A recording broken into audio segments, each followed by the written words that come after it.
Communication in the world has changed dramatically throughout the years. From prehistoric times to present, we have seen forms of communication go from smoke signals and carrier pigeons to cell phones and the internet. In 2010, an article entitled "The Social Media Guide" stated, "The number of texts being sent is on the rise, especially among teenagers ages 13 to 17. The average teenager now sends 3,339 texts per month.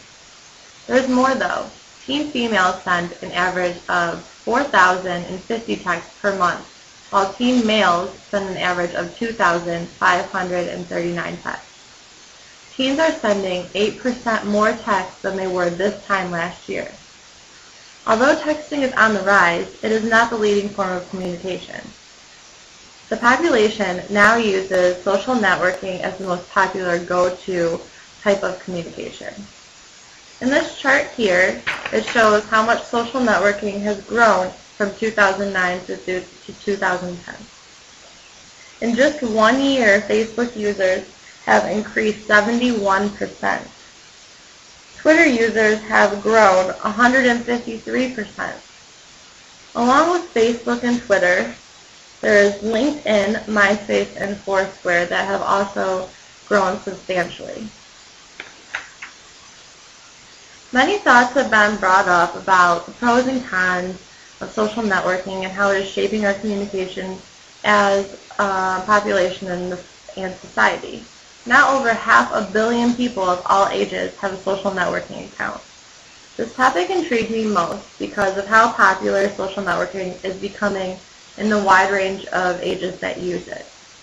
I want to inform my audience of how these websites are shaping our social skills in the good and the bad ways.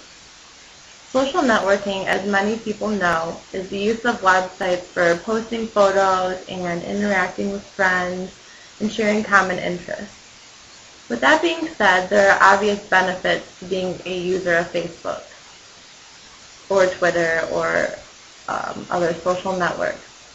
People who use social networks have the ability to express themselves, keep in touch with friends and family, expand their social circle through interest, and communicate online. Professor Larry Rosen at California State University stated, "It's almost like social networks are training wheels for life in a lot of ways. It teaches you to express empathy and see how people respond. It teaches you also to develop your sense of self for who you are. You float things out on a wall post on Facebook and then sit back and look at the comments that you get. It's a place where you can grow and develop." I agree with Dr. Rosen on his argument. Social networking definitely causes people of all age, especially the younger generation, to socialize. We engage in communication and using websites such as Facebook may help us to engage more often and be more outgoing. In our text, Warren and Fawcett say, "Social construction is the view of communication as a process, as a messy enterprise that we all engage in, searching for meaning in ourselves and in each other as we make our way through the world."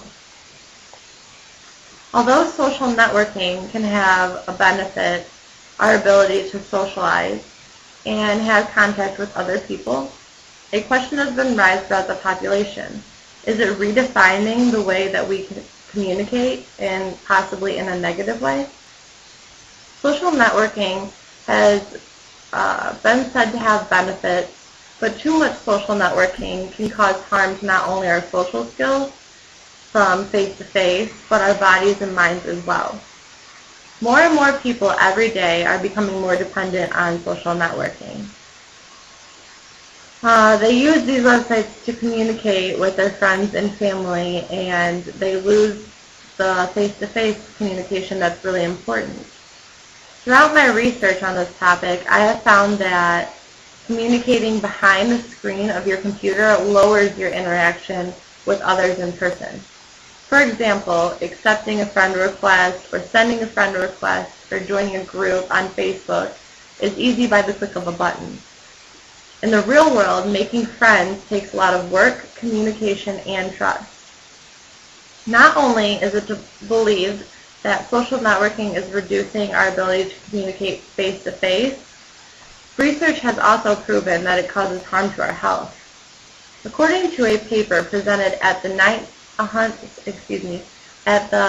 119th Annual Convention of American Psychological Association, preteens and teenagers who use technology like the internet and video games on a regular basis will have more stomach aches, sleeping problems, anxiety, and depression. Along with health issues, it is shown that frequent Facebook users have a tendency to receive lower school grades. I found a chart that can possibly explain why this is happening. As you can see, the age ranges from 13 to 65 for Facebook users, and the most popular age range that is using it is 18 to 25, which is when you're in college. Along with Twitter and MySpace, both have the same age range that use it the most.